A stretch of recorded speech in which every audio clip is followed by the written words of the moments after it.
कर्नाटक मत्स्य विभाग का नावों के इंजन को मिट्टी के तेल से पेट्रोल में बदलने का प्रस्ताव। कर्नाटक में मछली पकड़ने वाली नौकाओं को ईंधन आपूर्ति की मांग को पूरा करने के लिए मत्स्य विभाग ने राज्य सरकार के समक्ष एक प्रस्ताव रखा है, जिसमें मछुआरों को नावों के इंजन को मिट्टी के तेल से पेट्रोल में बदलने की अनुमति मांगी गई है। यह एलपीजी ऊर्जा के लिए केंद्र सरकार के अभियान के प्रस्ताव के खिलाफ है। विभाग गोवा मॉडल का पालन करने के लिए भी उत्सुक है, जहां 90% से अधिक मछुआरे पेट्रोल का उपयोग करते हैं।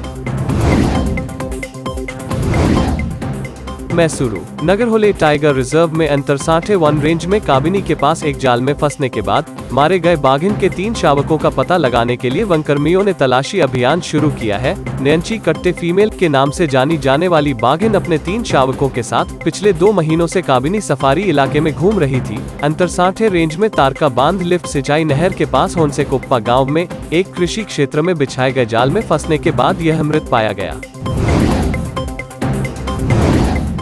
बेंगलुरु में एक इलेक्ट्रिक वाहन की स्थापना टिकाऊ डोरस्टेप डिलीवरी की शुरुआत करती है। इस सप्ताह के अंत में बेंगलुरु के चर्च स्ट्रीट में एक अद्वितीय सौर समर्थित इलेक्ट्रिक वाहन स्थापना ने अपनी शुरुआत की। अपसाइकल की गई सामग्री से बना इंटरैक्टिव तत्वों जैसे throttle interactivity dispensing goods electric वाहनों की ओर भारत के आंदोलन का प्रतीक है।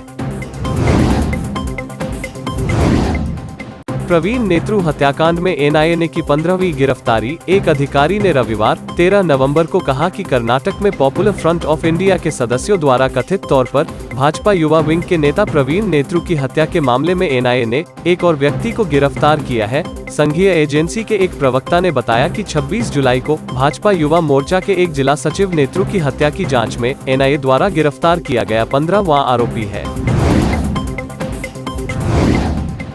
कांग्रेस विधायक प्रियांक खड़गे को धमकी देने के आरोप में कर्नाटक बीजेपी नेता गिरफ्तार। मणिकांत राठौड़ ने एआईसीसी अध्यक्ष मल्लिकार्जुन खड़गे के बेटे प्रियांक खड़गे को धमकी दी थी, जब उन्होंने चित्तपुर में उनके खिलाफ एक अभियान को लेकर भाजपा कार्यकर्ताओं को लताड़ा था।